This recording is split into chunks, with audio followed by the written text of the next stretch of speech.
believe. It's an HP, right? You don't need to have that calculator. You've got plenty of calculators. The batteries are dead in it. I haven't used it in years. But if somebody wants to use it, I'll lend it to you. Right? But I want it back. The second thing is, I kept getting things about matrices and stuff. You are not going to be required to solve complex matrix equations with real and imaginary numbers, but you have to understand how to use a single equation with imaginary numbers and get the correct answer. Do y'all follow me? I'm trying to be as clear as I can about this. You will be expected to know how to solve a 2x2 matrix with just real numbers. Just real numbers, okay? Now, hopefully that settles it. I won't get any more of this. The other thing is, the test date was settled, right? All right. So if on that group meeting, can somebody post the date? Because the 13th, is that right? All right. Y'all hear me on that? You voted. It's done. I'm not going to change that date, so don't ask me to. Now, today, what I wanted to do is start power. Are there any questions about anything with the homework? Yeah. Could you do 4.37 using Devenant? 4 point what? 37 using Devenant? Yeah.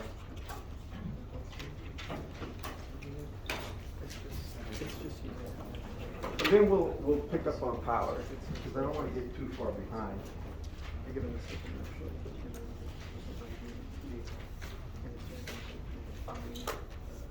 Did we do this one, or is it my imagination?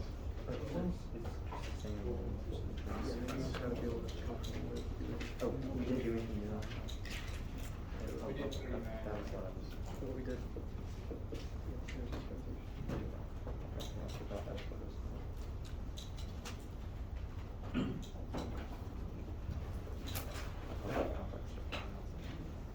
My notes say that we did do this one. We did it with Mesh though. Oh, yeah, we did it with Matt.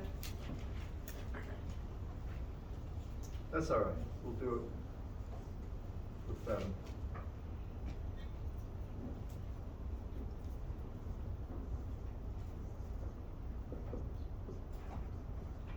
And you know, you can use any method you want to solve a lot of these. Now for the quiz, I'm going to specifically ask for Devenant, mainly because it's the easiest and quickest.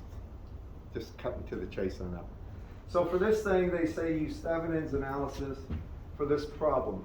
By now, I think you all know the first step is identifying the element where the voltage or current is actually of interest, right? You all see it, the load on this one's 2 ohms.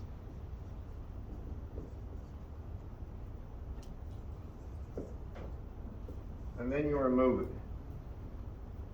After that, you find the open circuit voltage. So I'm just going to erase it, all right, people? I like doing that. Now this becomes the open circuit voltage. Now, how do you want to do it from here? And this is, you know, here's where you have a degree of freedom. You could calculate the current, right? Then multiply current times J4 in this little loop. Do you all agree with that? We can do it several ways. Let's go ahead and, how do you want to do it? All right, here's what I'm going to, I don't want to assume too much. You all realize no current can flow that way, correct, class? It is an open circuit. There's no current that can flow that way.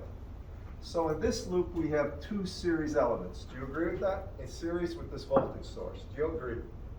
So if I wanted the voltage here, and I'll just call that VJ4, I could say that VJ4 was the source voltage 12 times J4 over J4 minus J2. Do you all agree with me there? Right? It's the value of the voltage across the series elements times the element's impedance that you want the voltage across over the sum of the impedances. Do you all agree with me? Can you all see? I'm just making sure everybody can see and understand the method.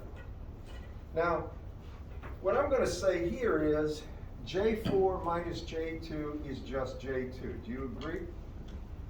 So I have J2 here.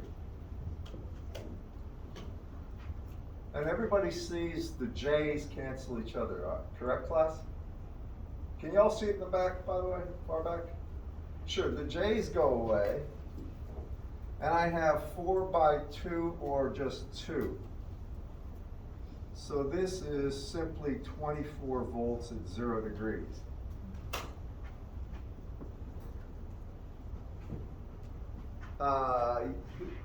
You asked, do you see this? All right, now, yes, sir. Okay, I mean, if you have a question, go. Now let's get the open circuit voltage. And the way I like doing it, I start at the negative terminal, I want the voltage across, right? And I move towards the positive, not going through current sources. So here, I get an increase of 24, correct? Y'all see this, everyone? Increase of 24, and then what? Decrease of, yes, sir. Is 24, is an angle of 90 degrees the same thing as an angle of 0 degrees? No. Then, okay, when I put the 24. But remember, we had the 2 J's cancel, right? Take a look at, you see there's a okay, J, yeah, okay. right, that's the thing. Y'all with me on this? Now please be attentive to those kind of details, or else you get the wrong, anyway, back to this. This open circuit voltage would be 24, right? And then it's gonna be minus 6 at an angle of 40, thank you. Yes, sir. 45 degrees. Y'all agree with that? All right, now, that requires your calculator to have some ability to do complex numbers. Actually, 6 at 45 is really what? It's 6 over square root of 2, right? And it's just 1 plus j, isn't it? I mean, some of you know this, but I'll tell you, your calculators will do that. I'm going to leave it right there for now. Do you agree with me, class, so far? Now, third thing, we'll get to that in a second, is Z Thevenin. When I look at Z Thevenin, I have to make sure I do one thing. What is it? Anyway. Remove the current voltage source. Well, yeah, you're saying what you know what you're talking about. I say turn off the sources, just the way I like to work. The batteries in their turn off are short circuit, 0 voltage is just straight wire, and the current sources become open circuits. No current, open circuits. So in this case, the batteries I'm going to replace by short circuits.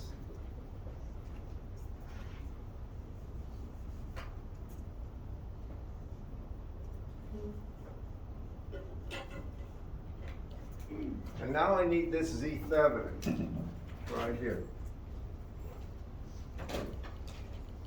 So what is Z Thevenin?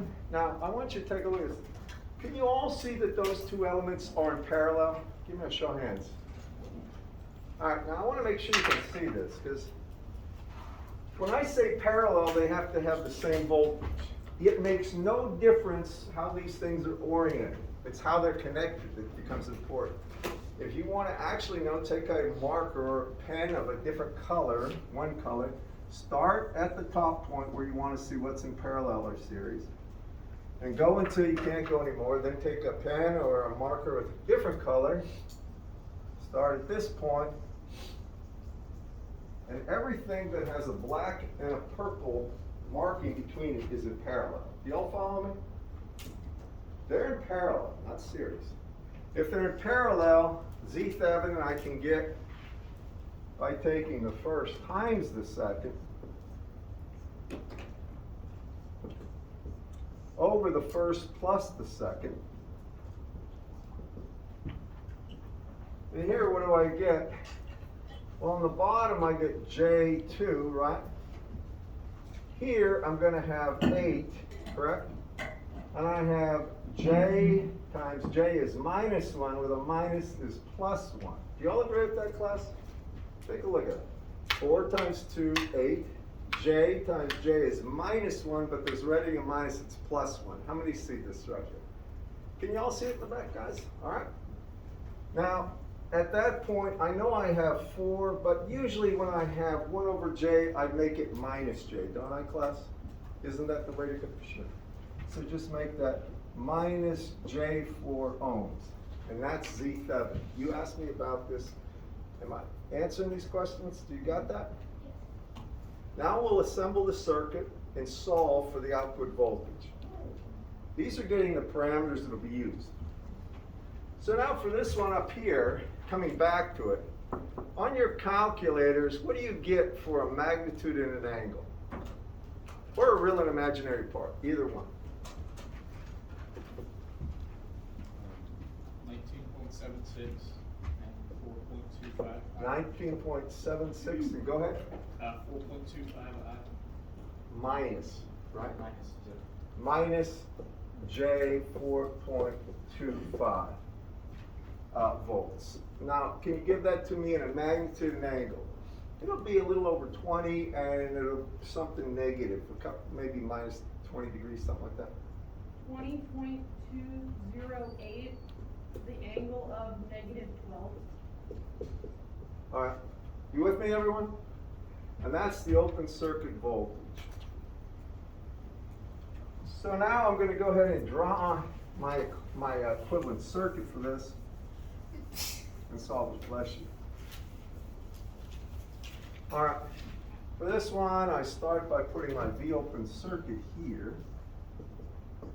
and that's 20.208 at minus 12 degrees. And then I put my Thevenin equivalent impedance here, which is minus J4. And then I connect the load. And the load is just 2 ohms. And they want this voltage. Now, how are you going to get it? The obvious way is voltage division, correct? We got 2 elements in series and we know the source voltage class. You agree with me, everyone? All right, what is it going to be? Use your calculators to do this. It's that voltage, 20.208 at minus 12 degrees times 2 over 2 minus J4. So what is that going to be? Magnitude and angle? Does everybody follow the method I'm doing? Go ahead. 9.037 at 51.31 degrees. 32 degrees. 51? 51. 51.32 32. degrees. One answer. Go ahead, check. Thank you. You got that? How many got I that? got 9.3037. I'm sorry, sir? That's this one. You got it? In the back, you guys get it? All right. Anybody having trouble with this? Anybody have trouble? Good? Yeah. Okay, good? All right. That's actually a pretty good problem. What? Wait, no. Now, I'm going to be honest with you about one thing. Watch those J's. A lot of times, it's easy to overlook that. It makes a big difference, right? 90 degrees is a huge difference in phase.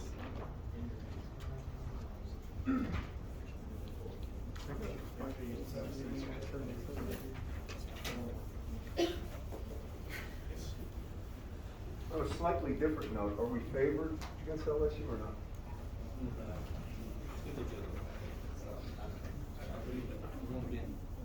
I don't know. I usually hear about it from students, but nobody said a thing. Nothing? Okay. We'll find out. All right. Today I want to talk about power. Now, I'm going to tell you something. You don't need to take notes on this first part. This is a little just kind of a welcome to power. You've had a lot of this. I'm going to, when I say write it down, just start writing. Now listen. When you talk about power, it means something different to everybody. Liberal arts means one thing, social sciences one thing. In engineering, power is something that has a definitive meaning. Usually it's in watts, but not always, right? It can be in what, BTUs? Who are MEs in here? What other units of power? Horsepower. Horsepower, right? For this course, these are just different units of the same essential quantity, right? It's the difference between pounds, I guess, and a measurement of kilograms for, technically they're not, they're really different things. One is mass and the other is a force, but we use them as weight, don't we, when we go to the market? All right. In this course, everything is in watts, kilowatts, megawatts, picowatts, microwatts, millowatts, and so forth. Watts. Follow me on that? Now, with that in mind, when we talk about power, the symbol is P of T. It can be a capital. That's just the symbol. You know this. You don't need to write this down. The way it's defined for electrical systems, by the way, this unit of power translates perfectly for MEs and aerospace engineers and industrial engineers. All the applications are they're seamless in terms of, there is no unit conversion, with one exception. If you're going to use the old English system of BTUs, how many have had thermal in here? Steam tables, you all know how I love this. Well, then you do have to do unit conversion. All right? But generally speaking, this is seamless. And it's great for energy scavenging systems like car brakes, that when you brake, it literally uses a generator to charge a battery nowadays. You know about this stuff. It's energy scavenging is a huge deal. And so the power that we talk about here would be the same amount of power that you would be charging your battery with. So I'm trying to just tell you that all this stuff is vital, is useful to know. So what is it? Here's the way power is defined. And this will do in the time domain. This right down. If you have a system, and it doesn't matter what this is, doesn't matter at all. If there is a current I of T going into it, and that current develops an actual voltage V of T across it, then what is usually termed the instantaneous power, or P of T, it just means, instantaneous means it's a function of time at a point in time, is just I of T times V of T. That's true, period. Now that works for any kind of system where you know the current at a given instant in time and the voltage caused by that current across this element. That will be the power. Here's something I'm going to tell you. If that quantity is positive, and I'll spend more time in this in a second, you don't need to write this down. If it's positive, it's dissipating power, or it's converting power to heat. If it's negative, it's supplying power, like a battery. Got that? Now we'll talk more about that later, but this is just to get you introduced to it. Now, when we talk about power in electrical and computer engineering, usually, not always, but usually the first thing you learn about is the actual power distribution systems for our country and for the world. And these we use 60 hertz systems. The wall voltage is 120 volts. But what it is how we get electrical power. What we talk about is how we get electrical power from some generator to the wall right there, and then you use it. So that's what they mean when they talk about power system analysis in electrical and computer engineering. It's starting to differ a little bit because of energy scavenging and using all the methods we have available to pull energy, solar, everything like this, out of the environment and use it for your good. There's all sorts of things going on. But generally speaking, the way you start with is with power engineering and energy engineering is with the three-phase power systems that are used by the country to deliver power to us. So with that in mind, they assume that the generator is at a given frequency and it causes current and voltages that'll be like this. The I of T will have this would be delivered from some source, but this little drawing will work. I of T will have some magnitude, I of M. It will be a cosine of omega T plus some phase angle associated with the current. And this would be in amps. The default unit are amps on current, volts on per voltage. And it would cause a V of t to have some magnitude V of m times cosine of omega t plus some angle associated with that volts. Now I'm just writing down the cosine, standard way of doing it. By the way, this is what we assume. Yes? What are the symbols next to the capital I and capital B? This is cosine. And Uh, the M. That's an M? For magnitude. Or I sub m is just magnitude. Okay. I'm just saying, you could put a case of m if you want, but it's just some scalar quantity. That's all it is. When I have this, that means the P of t is equal to I of t times V of t, and that would be equal to Im times Vm cosine of omega t plus theta I times cosine omega t plus theta v. And you don't have to know this, but you have cosine of A, cosine of B. This is 1/2 times the quantity cosine of A plus B plus cosine of A minus B. This is just a standard old trig identity. Usually I do this with Eulers, but I'm just putting it up there. Whether, you don't have to know this. Just try, yes, sir. Is that W or is that omega? It's always omega. Omega. Okay. And then also, I thought so. And then also, is that a phi or a theta? These are feet, it's an angular symbol, that's all it means. By the way, I didn't put this down, but omega is 2 pi f. F would be the frequency in hertz. Omega is a frequency in radians per second. Hertz is really cycles per second. The wall voltage right there varies at 60 cycles per second or 60 hertz. By the way, how many know that? Most engineers have a pretty good idea that that's 60 hertz, about 120 volts. A car battery is about 12 volts. These are kind of things that you get used to over time in your life, and most of the time the book, things you read are expect you to know that. Go ahead. The Im and the m in those equations, is that the amplitude? Yeah, that's all it is. I'm trying to just show you a scalar value. Now, what happens is if we use that half angle, here's the real nuts and bolts of this.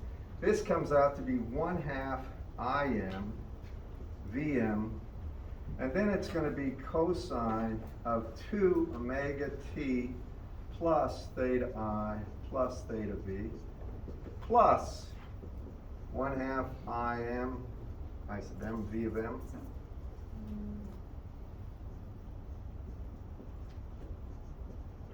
And it's cosine, and then it would be theta v minus theta I. All right?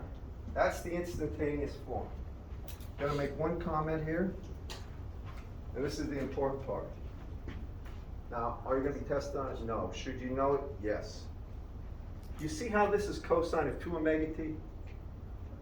That means the power itself will vary twice as fast as voltage or current. If that has 60 hertz cycle, right? It's 60 hertz for a full wavelength to occur, right?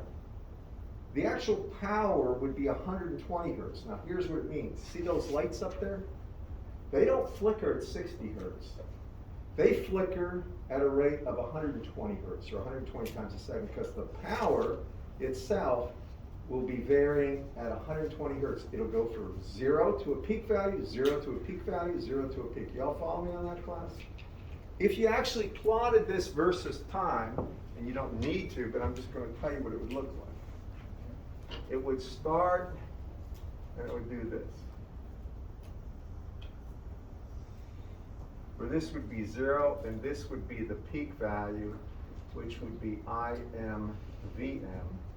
And this, the actual period right here, would be 1/120th of a second.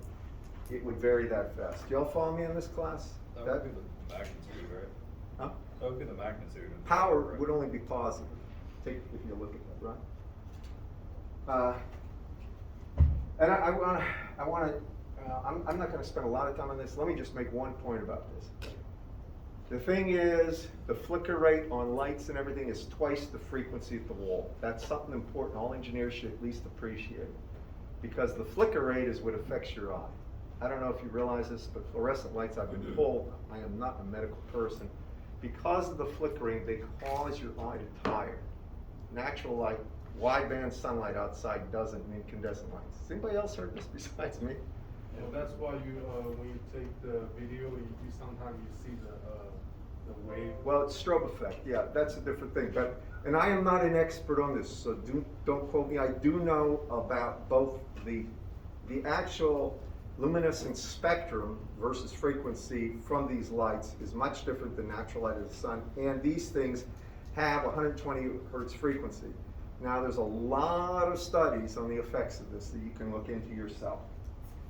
And I suppose if you do any environmental engineering work, anything that has to do with optimizing the efficiency of companies, you're probably somewhat aware of this, because this is something companies look into. And you know who else looks into this stuff all the time? The US military, and especially on submarines. Anybody here in the military? Are you in the Navy? I'm in the Army. If you were talk to guys in the submarine force, there's all sorts of stuff they can tell you about this, because lighting is essential for their health.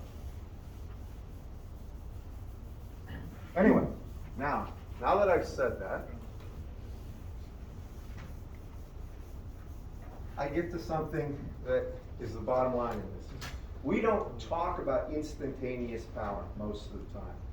What engineers, in a power, when I talk about distribution of power, but first they talk about the average power. And when we talk about average power, this is the symbol, P average. Well, the average of anything is always an integral from 0 to t, where t would be the period of that anything.